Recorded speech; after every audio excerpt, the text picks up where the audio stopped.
श्री झूलेलाल दोस्तों, अॼु असां तव्हांखे हिकिड़े अहिड़े खूह जे बारे में यानी कि जेके सिंधी में खूह चईंदा आहिनि ऐं हिंदी में कूओ चईंदा आहिनि, अॼु असां तव्हांखे अहिड़े खूह जे बारे में ॿुधायूं था जंहिंखे भॻवानु श्री झूलेलाल साईं पंहिंजे चमत्कार जे द्वारा तलवार हणी करे प्रकट कयो हुई। जी हा दोस्तों, इहा ॻाल्हि आहे सिंध प्रांत जी। जॾहिं लाल साईं भ्रमण लाइ करे निकिता हुआ पंहिंजे शिष्यनि सां गॾु, त हिकिड़े गांव में आया हुआ, उते कुझु समय रुकिया बि हुआ।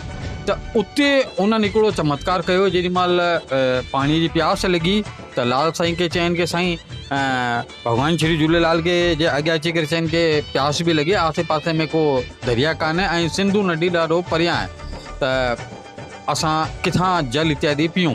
त लाल साईं तलवार हणी करे हिकिड़े खूह खे प्रकट कयो हुई, जंहिंजा असां तव्हांखे लगातार असांजे वीडियो जे माध्यम सां तव्हांखे दर्शन पिया करायूं। इहो खूह अॼु बि स्थिर अथव सिंध जे अंदरि। जी हा दोस्तों, इहो सिंध जे अंदरि अथव ऐं ॾाढो विशाल काय हिते मंदिर ऐं मस्जिद ठहियलु अथव। ॼट हिंदू सिंधी सभु गॾिजी करे पूॼा कंदा आहिनि। जी हा दोस्तों, इन पूरे मंदिर जा, इन पूरे खूह जा असां तव्हांखे दर्शन करायूं पिया। ऐं इन जॻह जो नालो, जी हा दोस्तों, इन जॻह जो नालो अथव उॾेरोलाल मंदरु। सिंध जे अंदरि, पाकिस्तान जे अंदरि तव्हांजे गूगल ते किथे बि तव्हां जेको चवंदा आहिनि कि वेबसाइट वग़ैरह ते तव्हां चेक कंदा त तव्हांखे हिननि जी डिटेल मिली वेंदी। इहो उहो मंदरु अथव, इहो उहो खूह अथव जेके लाल साईं जे टाइम ते लाल साईं पंहिंजे चमत्कार जे द्वारा हिन खे प्रकट कयो हो।